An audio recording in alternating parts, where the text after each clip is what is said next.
Hi, my name is Adam, and welcome to this video series about the infamous SJ sound. In this first part, I'll explain what the SJ sound is and go into detail on how to pronounce it. In the following second part, I'll explain the geographical and social variation of the sound, and in the final third part, I'll go through its various spellings. Before we start, I want to underline that this sound is subject to a lot of variation with regards to both pronunciation and usage.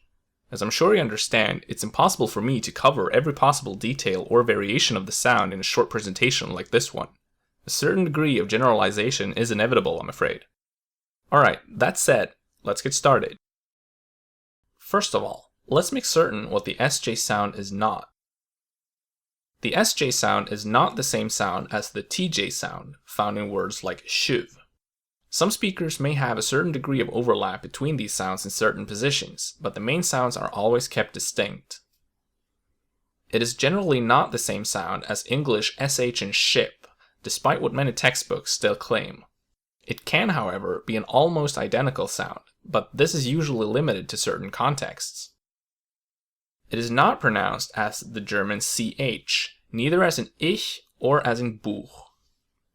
And finally, it is not a simultaneously pronounced English SH in ship and German CH in Buch.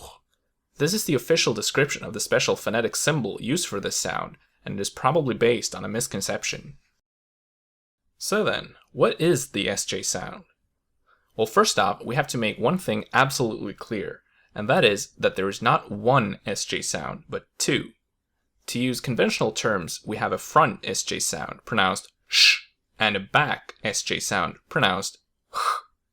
Some people use only one of them, but most people use both, following a clearly defined pattern. This pattern is of central importance, and we'll talk about it in detail in part 2 of the series.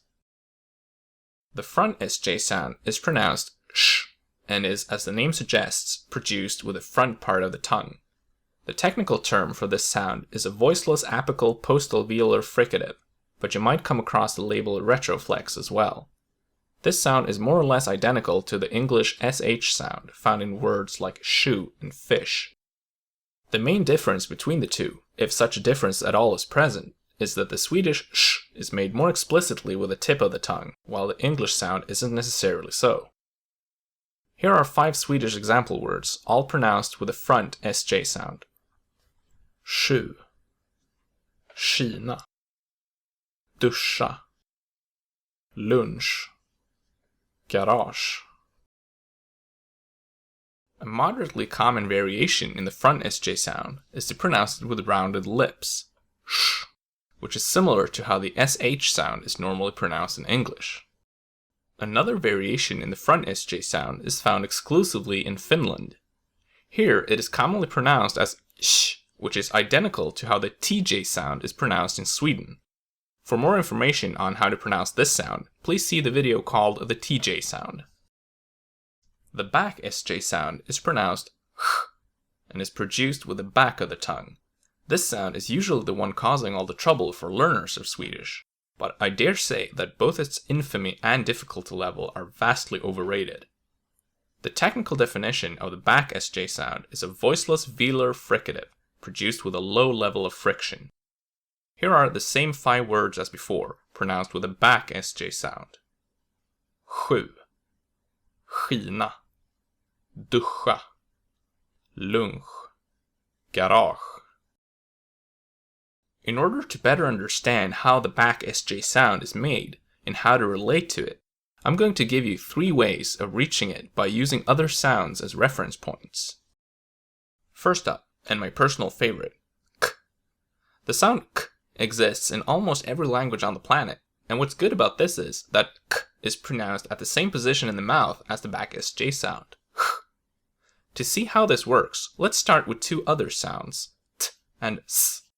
If you say them out loud, you'll notice that t and s are also pronounced at the same position in the mouth, with the front of the tongue behind the upper teeth.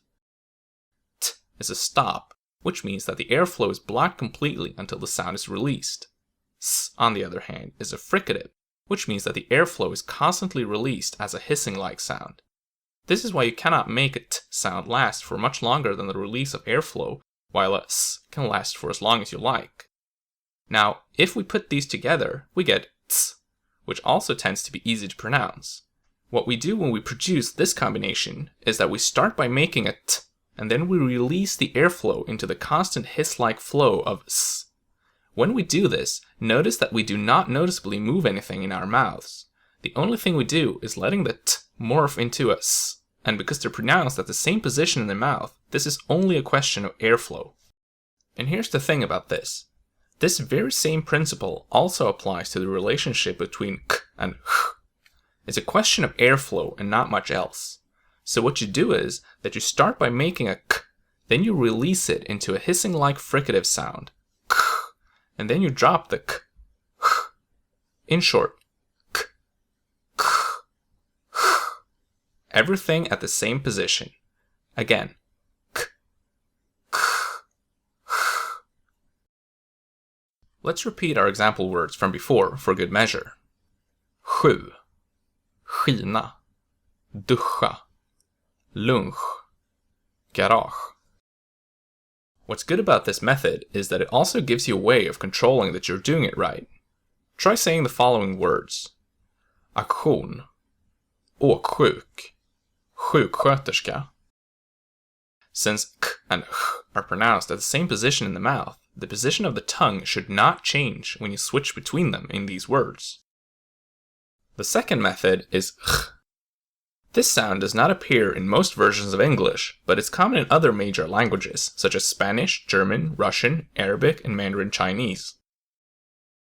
Confusingly enough, this sound is also a voiceless velar fricative, and this sound is what's normally meant when using this description, which means that the Swedish sound is the oddball here. The main difference between these two sounds lies in their intensity and their level of friction. A normal ch is pronounced with relatively strong intensity and a higher level of friction. A Swedish ch, on the other hand, is pronounced with weaker intensity and a much lower level of friction. This means that the Swedish sound lacks the distinguishing raspy or guttural sound that's usually perceived as a main characteristic of a normal ch. So, what we do with this is that we start with a normal ch sound, and then we remove the raspiness, while still maintaining the same position of the tongue and mouth. Let's try it. Do you hear it? I'm not moving anything around, I'm just reducing the intensity of the friction to make the same sound less raspy sounding. That's basically it. Now after doing this, if your ch ends up slightly in front of where you'd make your ch, that's probably fine. This is normal, because these sounds can be flexible in that way. If you're unsure whether you've fronted or backed your ch too much after trying to produce it, I reiterate my previous advice. Use k as a reference point. If you make your ch and then block the airflow at exactly that spot by closing the sound off, does it make a normal k sound? Like this. K. If it does, that means you did it right. If it sounds somewhat off, then you might need a little more practice. The third method is hu. This is a normal H sound plus an U vowel. The initial sequence in English hoot is close enough, but if it doesn't pose a problem, the more prototypical U vowel of other major languages is slightly better for this purpose. So, what we have is a sequence pronounced hu, and in this sequence, the H sound, despite being pronounced in the throat and not with the tongue at all, shares many acoustic characteristics of the h sound that we're trying to achieve. But the vowel U is made with the tongue, and this is going to help us get the velar tongue position that we want. Basically, we're going to use the U to drag the h into the position of our desired h. So what we do is, we say hu, and we put emphasis on the H. The supposed result of this should be that the H moves forward into the mouth to get closer to the following U. At this position, we want to sharpen the H by using the back of the tongue to slightly narrow the airflow and make it stick at this position in the mouth, at the same time as getting rid of the original involvement of the throat. Hopefully, this should result in a h sound. Let's try it out. Hu, hu, hu, hu, hu, hu. Again, if you did it right, then you should be able to turn it into a normal sounding k sound without repositioning your tongue. Okay, now let's repeat our example words once more. 7. skina, duscha, lunch, garage. Now, with all of this said, there's one more thing I want to bring up concerning the back SJ sound, and that is lip involvement. You see, there's a second version of the back SJ sound that is very common and that you should also know about.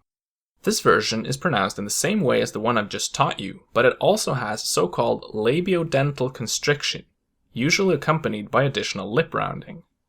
What these terms mean is that the sound has a secondary point of articulation at the same position as an F sound, and that the lips at the same time are more or less rounded. So, in order to make this sound, we start by doing a normal like the one before, but we also put the lower lip and upper teeth together, as if we were also about to make an F, and then we round the lips ever so slightly, like this. Sha, sha, sha, sha. For many speakers, the labiodental part actually becomes the primary source of the sound. For an English speaker, this doubly articulated back SJ sound is actually very similar to the sound spelled WH that still exists in some dialects in words like when and whale.